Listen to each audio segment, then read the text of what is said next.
Hello, my name is Therese Pacio. I am a research student at the Seattle Children's Research Institute, and today my presentation will be about Clarity, the Python-based image analysis pipeline that we are developing for subcellular colocalization analysis. So Clarity is based on an existing pipeline that uses commercial software, and this pipeline has been used for image processing, image restoration, cell thresholding and segmentation, as well as quantitative phenotyping. However, when we employed the pipeline to analyze how different cell markers related to each other, we found that it was unequipped for the type of analysis that we were trying to achieve. So we found that we had to develop a robust tool to statistically measure the intensity overlap and covariance between multiple fluorescent markers at the cellular level. And so we would also employ this pipeline to study the cellular heterogeneity observed for two peroxisomal membrane proteins, PEX3 and PMP70, in HUH7 cells treated with small molecules. And as you can see in the image below, PEX3 was represented in the green channel, PMP70 in the red, and the DAPI stain of the nucleus in the blue. And so the pipeline has 5 major steps. It first stacks the images by assembling TIFF files into multi-channel 3D arrays. It then restores the image using a deconvolution algorithm, specifically the classic maximum likelihood estimation algorithm.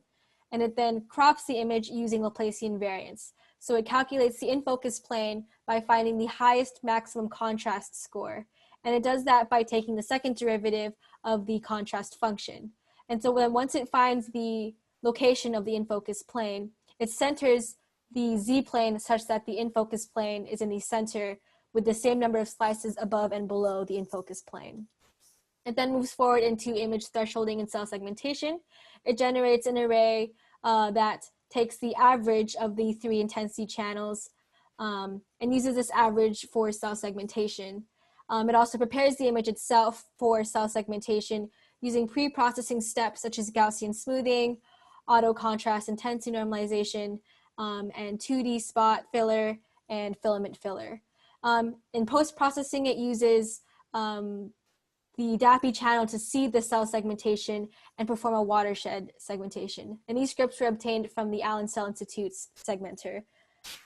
Once the objects are identified in the segmentation, we move forward into intensity-based colocalization analysis, where we calculate the Pearson's and Marinder's coefficients between the PEX3 and PMP70 channels for every cell. And we also analyze the significance of the correlation by randomizing the voxels for each channel in each cell to calculate a background probability that the observed colocalization is due to chance. And this method is further discussed in the Costas paper. So why do we use per cell metrics to analyze colocalization?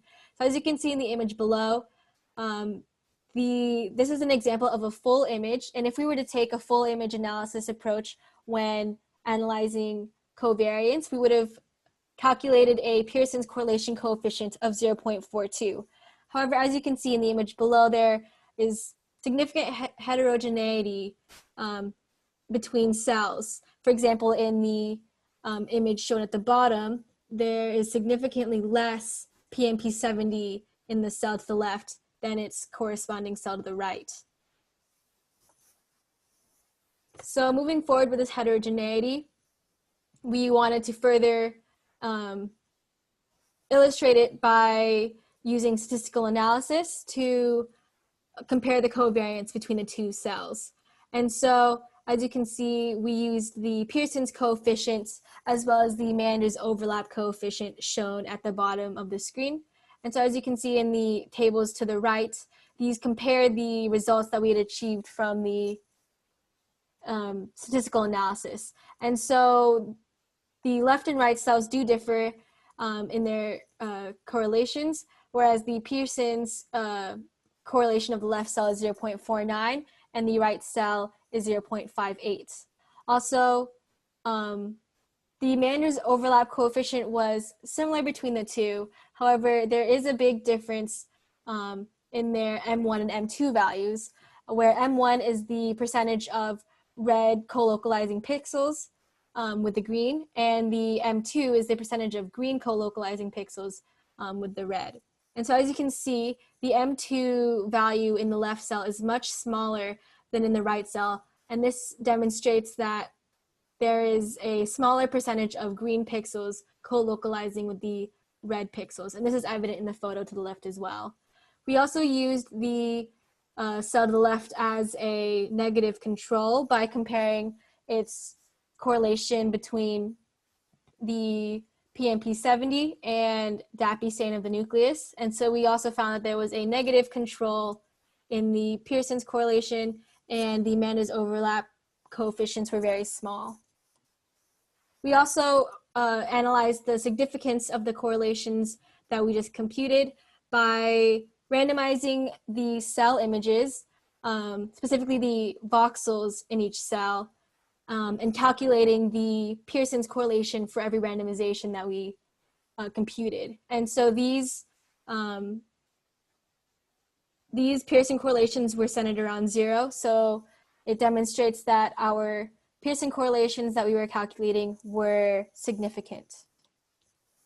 In terms of future directions for the research, we hope to apply the pipeline to the full data set. Here's an example of, again, the heterogeneity that's present in just one image.